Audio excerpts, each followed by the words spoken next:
Bismillah ar-Rahman ar-Rahim. Yesterday we began with Kitab al-Buyu', the chapter of buying and selling, and we went through an introduction as well as a few different rules. And we mentioned that for a transaction to be correct, firstly, there's got to be agreement from both sides in the sense that everybody is happy. Nobody can be forced to sell, and I only mentioned that there's one exception to the rule.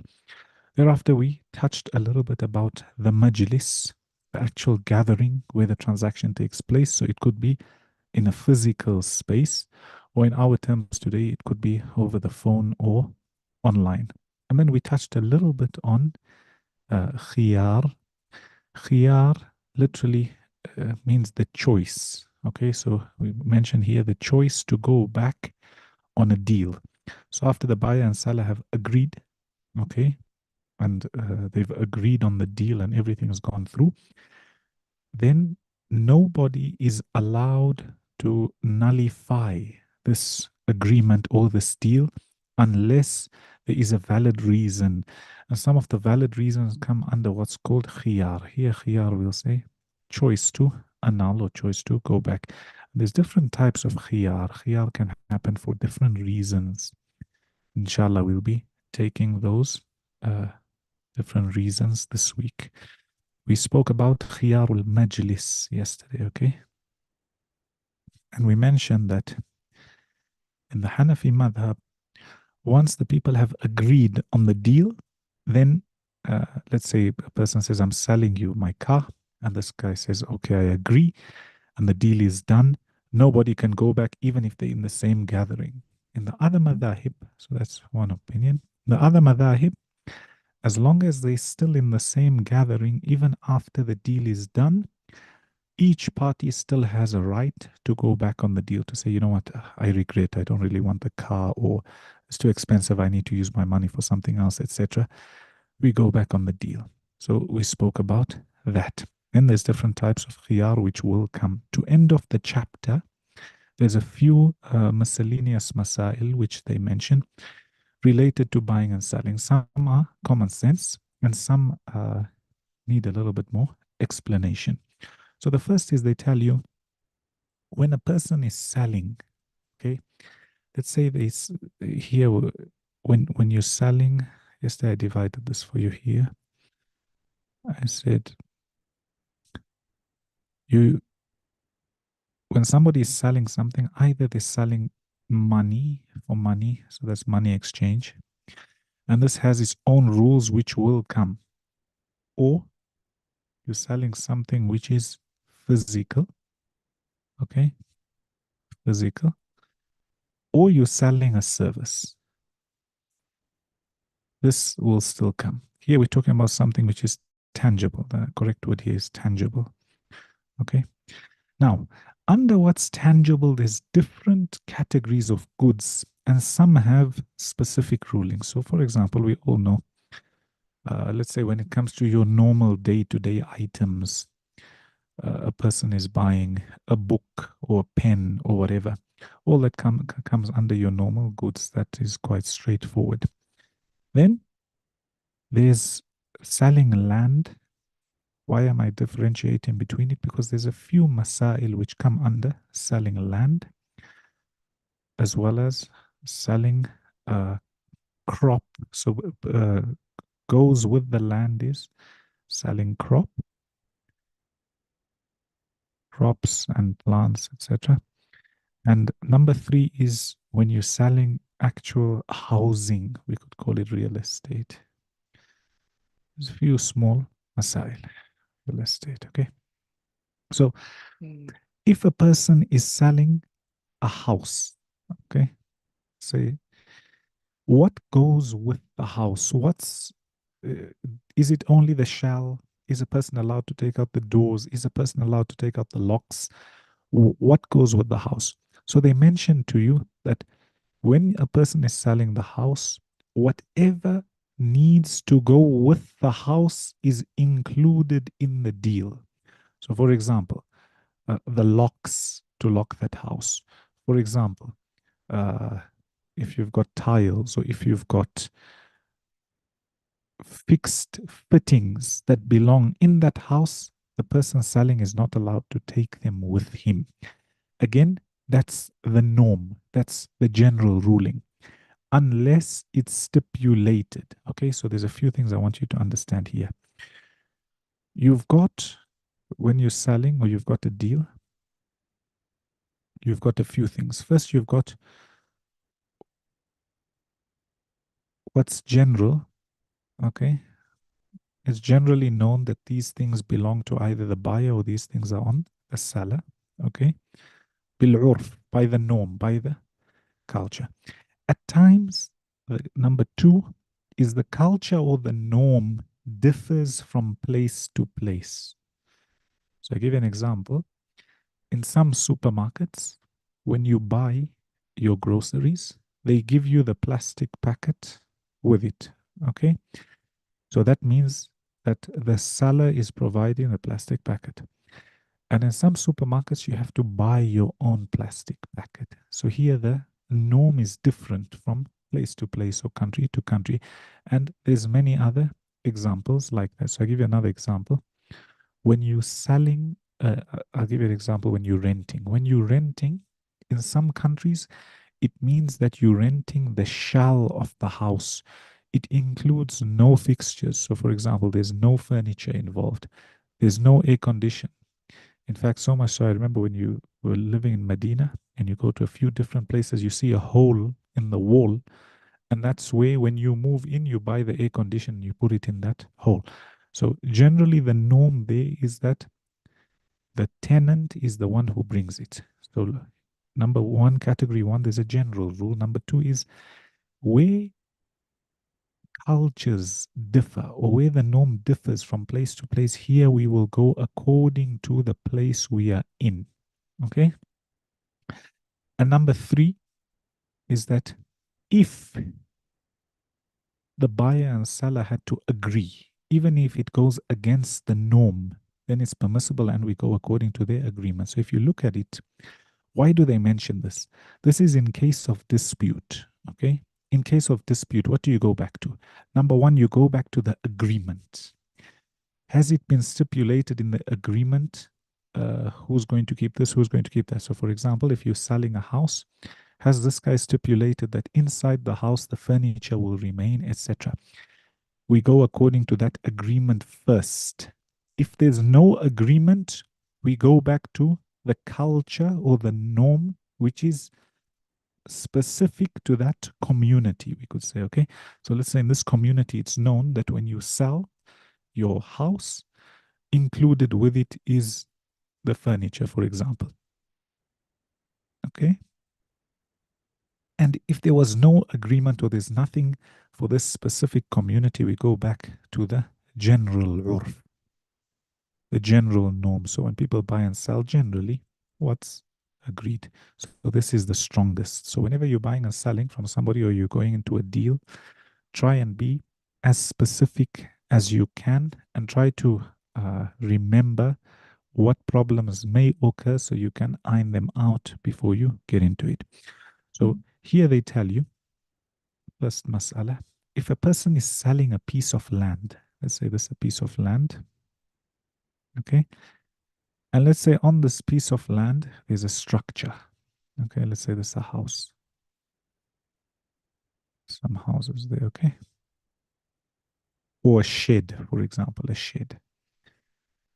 So if somebody tells you, I've sold you my piece of land, are these little structures also included in the piece of land or not?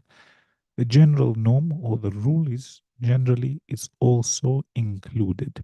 When will it not be included? If the buyer and seller had an agreement, or if, for example, in some communities, these types of structures, they're movable. So it's not built with a foundation. You're able to lift it up and take it to wherever you are going. And let's say in that community, it's known that when you sell your piece of land, you can go with your structure. So here we'll say general ruling piece of land and whatever it contains in terms of buildings. Okay. What about when it comes to plantations or when it comes to palm trees, etc.? Generally, in those days, the people used to grow a lot of dates, but we can say any fruit tree. You sold the piece of land, the trees are also included on that piece of land. Okay? Because it doesn't make sense for somebody to buy a piece of land, but you say the trees still belong to me. That's the general rule. Okay? If buyer and seller have a different agreement to a specific agreement for them, we first go to what they agreed upon. Thereafter, there's a mas'ala in fiqh which speaks about the fruit on the tree. Okay? As you know, when you're growing fruit, I'll give you the example of dates.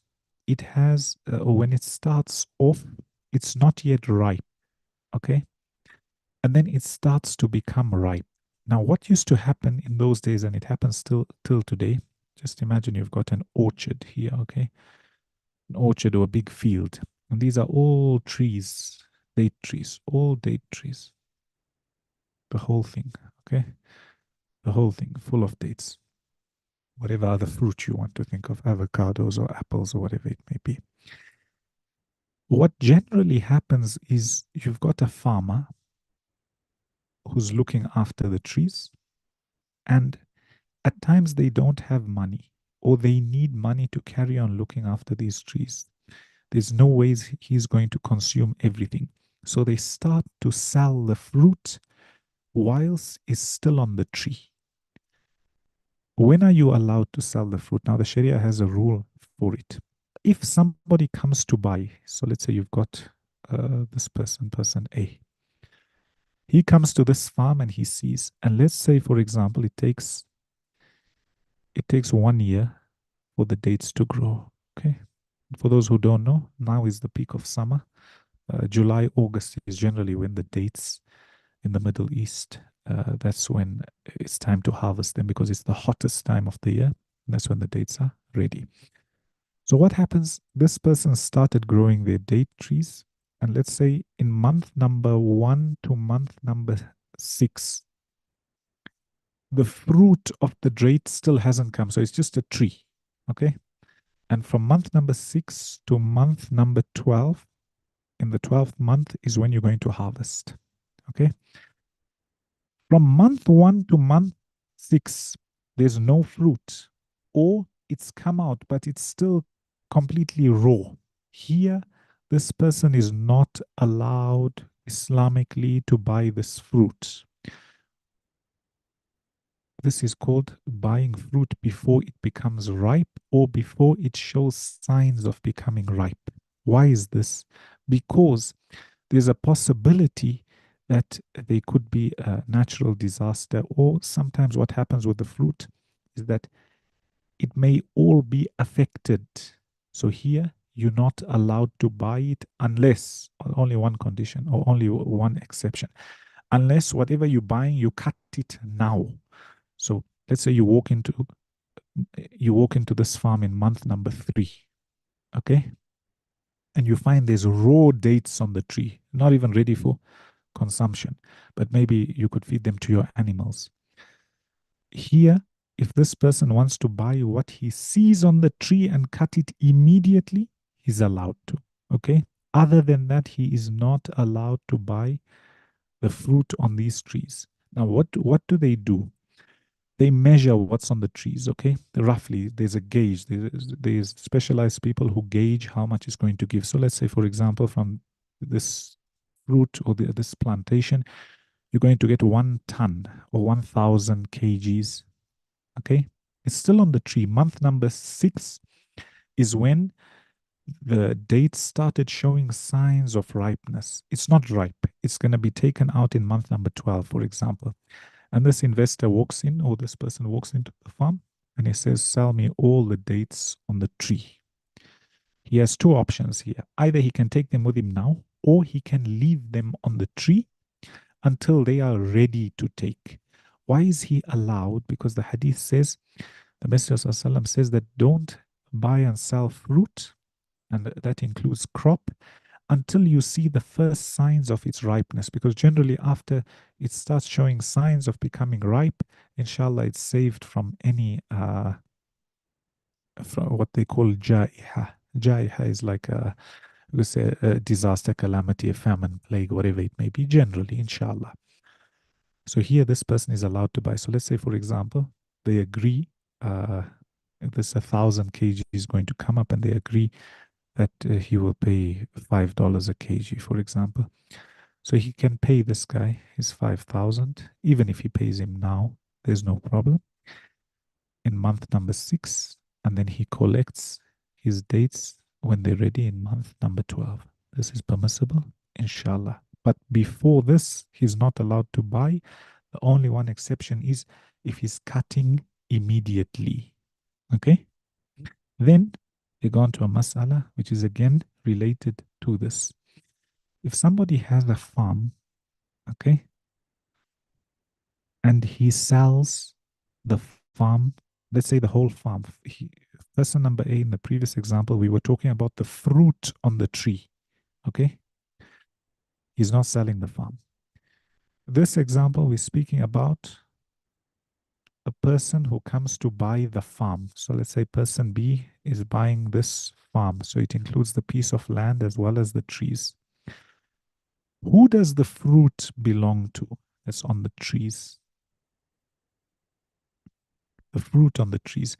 Generally, the general rule is the fruit, as long as it's come out, belongs to the one selling the farm. Why? Because in farming, there's a lot of effort that's put in. Okay. So this person worked hard, they struggled, sweated, watered the trees, etc. The general rule is even if he sold the farm and the trees, this season's harvest, as long as the fruits are showing and this season's harvest will belong to him unless stipulated otherwise in the contract. So notice the difference. There's firstly selling of land, then the selling of fruit on the tree, and then the selling of the uh, whole farm. 3 different masail. After that, you've got, or they mention that there's certain transactions which a person carries out, and according to the urf, according to the norm, there's certain responsibilities which are on the seller. Okay. So, for example, here you've got, let's say there's somebody who weighs, let's say they sell vegetables. Okay. They sell vegetables by the kg. We put here veg. This is this man's shop here. And this is yourself going to buy at his shop. Upon him is the cost of the scale, okay? Because he's going to weigh those things. He's going to weigh them. These things we take for granted these days because we live in the modern world. And when you walk into a supermarket and you want to weigh the bananas you're taking and the apples you're taking, the guy is already there with the scale, etc. But it's an expense. So in those days, they used to mention these things so that there's no dispute amongst the people. And all these rules are generally mentioned to avoid dispute. Okay. So upon this person is the scale. Okay. So he cannot ask you to bring your own scale, or he cannot charge you for using the scale. And that's the general rule. If in case it had to differ in certain localities, when you're there, you'll go according to their urf or their rule. And similarly, if a person is jumping into a taxi, for example, let's say here you've got a car, and you're going, and you come here. What's upon the driver? Remember, the driver is the one selling the service. He's got to provide, or he's got to have the fuel or the petrol. He's got to provide the seating. And in those days, they used to give the example of somebody riding on camel. Remember, there were no cars. So upon the person who owns the camel, he had to provide the seating, he had to provide the food for the camel, etc. You are only going to pay for the fare. Okay. Again, that's the general rule unless stipulated otherwise by the buyer and the seller. So let's say, for example, you come to this taxi driver and you tell him, I want to go on a trip which is about 10 hours away, take me. And he says, no problem, I'll take you on condition that you cover the fuel and you pay me, for example, $500. Here we'll go according to your agreement and not according to the norm. So, in a nutshell, this whole lesson, besides this part here with the fruit on the tree, the whole lesson is telling you that in buying and selling in the Sharia, there's some general rules which everybody goes with. However, what takes higher precedence or what has more power is in case there's a dispute, we go to what the two parties agreed on first. If there's no agreement, then we go to the general rules. And that's in a nutshell. In the next lesson, inshallah, we'll take another type of khiyar. So remember here, I told you we took khiyarul majlis. Then we're going to come to khiyarul shart, which is a different type of option or different type of choice that the person has. And all this, if you look at all these rules, some of them we don't think about them because they're already practiced or it's known by the people. And you find all of them go back to one thing: to avoid dispute, or if dispute had to arise, how do we solve the problem?